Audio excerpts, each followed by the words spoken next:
Hello மக்களே, நம்ம இந்த வீடியோவில் டிஎன்பிஎஸ்சியோட அந்த குரூப் 4 அண்ட் குரூப் 2ல் தமிழ் சிலபஸில் கொடுத்துருக்க அந்த திருக்குறளோட 20 அதிகாரங்கள் ஸ்கூல் புக்ஸில் எங்கேருந்து படிக்கணும், ஸ்கூல் புக்ஸ் இல்லாமல் அவுட் சோர்ஸ் எங்கேருந்து படிக்கணும், எந்த மாதிரி படிக்கணும் அப்படின்னு சொல்லி தான் பார்க்க போகிறோம்.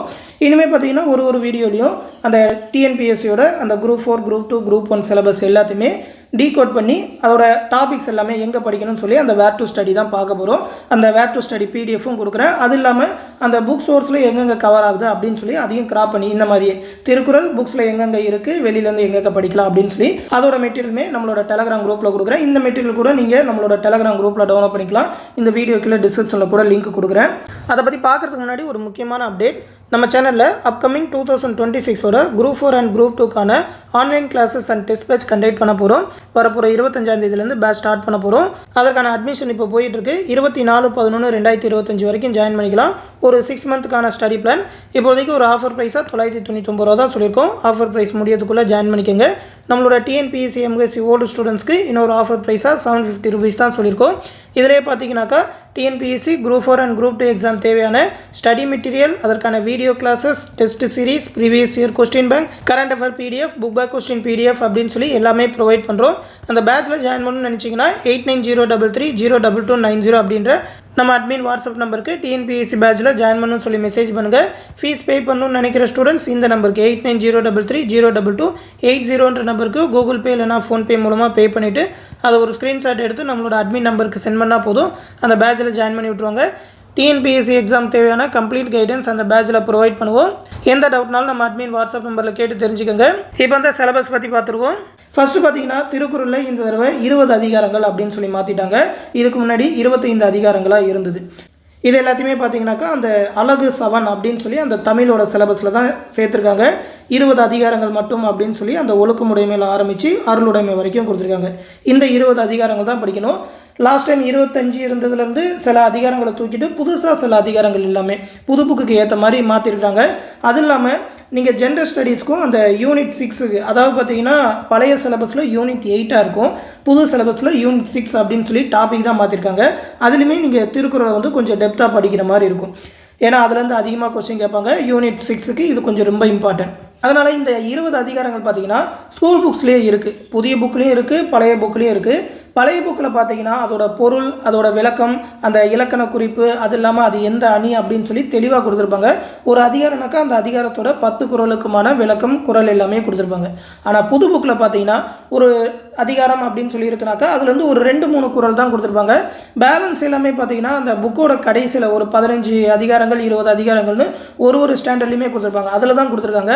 ஆனால் அதில் பார்த்தீங்கன்னா அதற்கான விளக்கம் எதுவுமே இல்லை. பொருள் படிக்க மாதிரி இருக்கும், ஆனால் அது எதுவுமே இல்லை. அது எல்லாமே நீங்கள் அவுட் சோர்ஸில் தான் படித்தாகணும். கண்டிப்பாக அந்த 20 அதிகாரங்களுக்காவது எல்லா குறளுக்குமான பொருளும் படிச்சிருக்கணும். அதோட அறிஞர் பொருள், இலக்கண குறிப்பு, அதில் என்ன அணி வந்திருக்குன்னு சொல்லி கண்டிப்பாக படிச்சிருக்கணும். ஏன்னா திருக்குறள் ரொம்ப மஸ்ட்டு. அதுலேருந்து தான் அதிகமாக கொஸ்டின் கேட்பாங்க. எப்போவுமே கொஸ்டின் இல்லாமல் இருக்காது. அதனால் அதை கண்டிப்பாக படித்தே ஆகணும். இந்த பிடிஎஃப்பில் வந்து அந்த 20 அதிகாரங்கள் மட்டும் ஸ்கூல் புக்ஸோட ஓல்டு புக்கு, நியூ புக்கு, அது இல்லாமல் அதோட 20 அதிகாரங்களுக்குமான விளக்க உரை எல்லாமே இந்த பிடிஎஃப்பில் கொடுத்துருக்கேன். மெயினாக பார்த்தீங்கன்னா திருக்குறளுக்கு வந்து பழைய உரைகள் அப்படின்னு சொல்லி பார்த்தீங்கன்னா 11 ஒரு 10 பேர் அதற்கான உரைகள் எழுதியிருக்கிறாங்க. அதில் பெஸ்ட்டு அப்படின்னு சொல்லி நம்ம ஸ்கூல் புக்ஸ்லேயே சொல்லியிருக்கிறது பார்த்தீங்கன்னா பரிமேலழகரோட உரை தான். ஓகேவா? அதை விட்டாக்கா அந்த மணக்குடவரோட உரை தான் அதிகமாக படிக்கிற மாதிரி இருக்கும். அதிகமாக நீங்கள் பார்த்துருப்பீங்க. அந்த பரிமேலழகர் உரையை வச்சு தற்போது இப்போ இருக்கிற ஆசிரியர்கள் கொண்டு வந்த கருத்துக்கள், அதோட பொருள் விளக்கம் தான் ஸ்கூல் புக்ஸ் எல்லாத்துலேயுமே இருக்கும். உதாரணமாக பார்த்தீங்கன்னா முதல் அதிகாரமே பொறையுடைமை அப்படின்னு சொல்லி கொடுத்துருப்பாங்க.